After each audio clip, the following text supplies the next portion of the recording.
Benvinguts a Reus a prop notícies.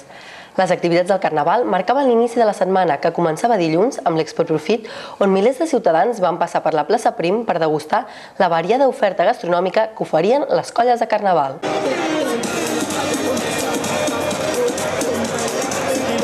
Està bé, és una bona iniciativa que fa plaça. Una mica per l'ambient, perquè la veritat és que jo no hi participo amb el Carnaval. Treballo aquí a la Raval i llavors vinc cada any. Seguint amb el Carnaval, el dimarts començava la recta final, amb el cap de dol i l'enterrament del Carnestoltes. Com cada any tenia lloc al Palau Bofarull, on els ciutadans podien retre l'últim homenatge al Carnestoltes 52è, i després continuava pels carrers de la ciutat amb la rua mortuòria. El Centre de Seguretat de la Informació de Catalunya, el CSICAT, ha estrenat aquest dimarts la seva seu definitiva a l'edifici del CEPIT, situat a l'àrea del Tecnoparc. Amb una superfície de 420 metres quadrats, els professionals del CSICAT milloren les condicions tècniques, físiques i electròniques en un espai cedit i reformat per l'Ajuntament de Reus, per un preu d'1,3 milions d'euros. També el mateix dimarts es presentava a Reus la campanya Diem Prou a la sala d'actes del Casal d'Espertaferro. Una iniciativa que han desenvolupat l'Andreu i la Maria, dos empresaris de la restauració de Siurana que lluiten per tirar endavant la seva empresa familiar i que realitzen insubmissió fiscal a l'estat espanyol des de l'1 de gener de 2012. Veient la falta de fermesa del nostre govern a defensar els interessos del nostre país, vam pensar que érem la societat que havíem d'actuar i no quedar-nos de braços creuats veient com els nostres compatriotes començaven a rebre els efectes d'aquest espoli. L'alcalde de Reus realitzava a la sala d'actes de la Cambra de Comerç la conferència Reus, nous reptes. Pellicer va assegurar aquest dimarts que el pressupost de 2011 es tancarà amb un dèficit d'entre 6 i 7 milions d'euros, fet que significa una rebaixa a la meitat dels 13,5 previstos. Durant la conferència va avalar la seva política d'austeritat amb una reducció de 26 milions d'euros a 19,4 en el deute que hi ha previstos amb els proveïdors de l'Ajuntament i d'Innova. Això s'ha aconseguit gràcies al crèdit ICO demanat al juliol i als tràmits per pagar els impostos per avançat. L'atur, la promoció i la formació són aspectes claus d'aquest govern. L'alcalde ha aprofitat gran part del seu discurs per avançar una sèrie d'inversions i d'objectius estratègics que s'aniran complint a mesura que la conjuntura econòmica ho permeti.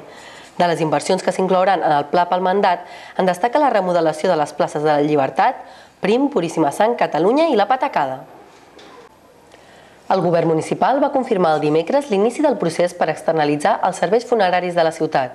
L'alcalde, Carles Pellicer, ja havia deixat entreveure en els últims dies que aquesta seria la primera de les societats en posar-se a la venda, ja que el mercat de les funeràries està liberalitzat i existia el risc que s'instal·lés a la ciutat una altra empresa per fer la competència.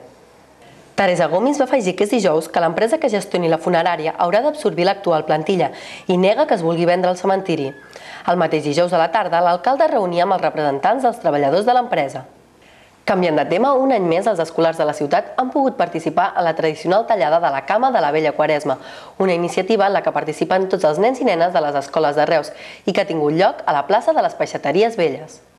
Des de Reus a prop notícies us volem explicar la tradició d'aquest acte que fa 8 anys que ha recuperat la ciutat. Popularment, aquest període, de 7 setmanes de durada que ens prepara per a la Quaresma, és representat per una vella de 7 cames, múrria i esquerpa, que du un bacallà en una mà i a l'altra un cistell ple de verdures. En moltes cases on hi havia canalla era costum penjar una vella Quaresma feta de paper de diari i tallar-li una cama cada setmana fins a arribar a la Pasqua. Era una divertida manera de veure com passava el temps i saber quants dies faltaven per a la Pasqua i l'arribada de la primavera. En aquesta ocasió han estat els protagonistes els xiquets i xiquetes de les escoles Pompeu Fabra, Joan Rebull i Prat de la Riba. Com han pogut veure, els encarregats de tallar la cama de la Vella Quaresma en aquesta ocasió han estat els regidors de les àrees impulsores d'aquesta iniciativa, Joaquim Sorio i Maria Dolors Sardà, juntament amb una de les mestres de les escoles allí present. Amb aquest acte divertit i dinàmic tanquem el resum de la setmana. 1, 2, 3, serra la vella, un plat d'escudella, serra la vella, un plat d'escudelló, serra la vella, un plat d'escudella, serra la vella, un plat d'escudelló. Avui, a l'espai Entrevistes de Reus a prop notícies, posem examen a Daniel Villanueva, coproductor del curtmetratge El barco pirata, guanyador del Goya al millor curt de ficció. Comencem l'entrevista. Daniel Villanueva, per què produir?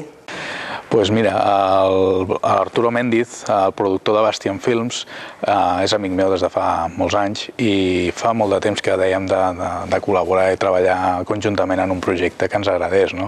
I com va arribar a produir aquest curtmetratge?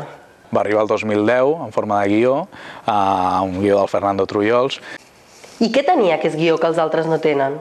Em vaig enamorar d'aquesta història perquè és un conte, és un conte agredolç, molt real, a més. I de què va? Sobre l'intent d'un pare perquè el seu fill gaudeixi de la nit dels Reis. Com va ser el procés? Vam treballar la producció, vam desenvolupar, vam averiguar quant costava això i vam buscar el finançament i el vam tancar. Havíeu somiat en guanyar aquest Goya? No pensàvem que guanyaríem el Goya. Sé que sembla tòpic, però no t'ho pots pensar mai. No pots pensar mai que guanyaràs un premi tan important. Jugàvem fora de casa, no sé si m'explico. I a partir d'ara, què? Teníem planejat ja fer un segon curt en comú amb l'Arturo i aquest curt enguany el farem. A més, tenim molta sort perquè TV3 ha dit que ens ajudarà una miqueta. És un bon plató cinematogràfic, el Camp de Tarragona? Bé, les nostres comarques són audiovisualment molt boniques, molt cinematogràfiques. Tenim espais naturals, tenim edificis, tenim de tot. Jo sempre els he vist, tenim pel·lícules pels carrers. I com veu la producció audiovisual a les nostres comarques? A nivell professional, dir-te que hi ha gent que està fent coses molt interessants, hi ha premiats, hi ha gent que guanya coses. I què li falta? No podem parlar d'una indústria perquè falten escoles de cinema, falten escoles de guió, falta cosa. És a prop el somni de fer un llargmetratge? Ara es tracta d'explicar una història ja no de 20 minuts sinó de 2 hores, i com et deia, que aquesta història atregui el suficient com perquè la gent vulgui anar al cinema a veure-ho. És negoci produir un curtmetratge? Bé, fins ara dèiem que el curtmetratge no es feia per guanyar diners. Bé, l'Steve Jobs no estaria d'acord, Apple ha canviat això. Ara mateix ja es poden comprar curtmetratges, o si més no els drets per poder veure el curtmetratge a l'Apple Store, als Estats Units. Arribarà.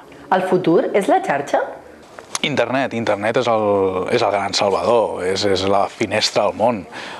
Internet ens permet fer un videojoc a Reus i vendre-la a més de 80 països sense moure't d'un espai de 20 metres quadrats. I quin és el sentit de tot això?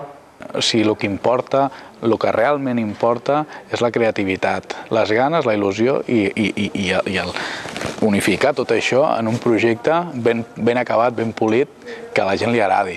I el podem vendre, Va, digue'ns, ha sonat molt el telèfon des de diumenge? Bueno, hi ha hagut trucades, evidentment, i estem molt agraïts, perquè, clar, són aquestes trucades, aquesta gent que et felicita, les que te fan passar aquesta fase d'assimilació, acceptació, dir, oi, escolta, que és veritat, que no ha guanyat un Goya, L'Arturo està molt feliç, el Fernando està molt feliç, tot l'equip del Barco Pirata està molt feliç perquè és un gran premi, és el màxim reconeixement possible a Espanya, i evidentment això segur que ens obre moltes portes. Hem acabat l'entrevista. Fins la propera.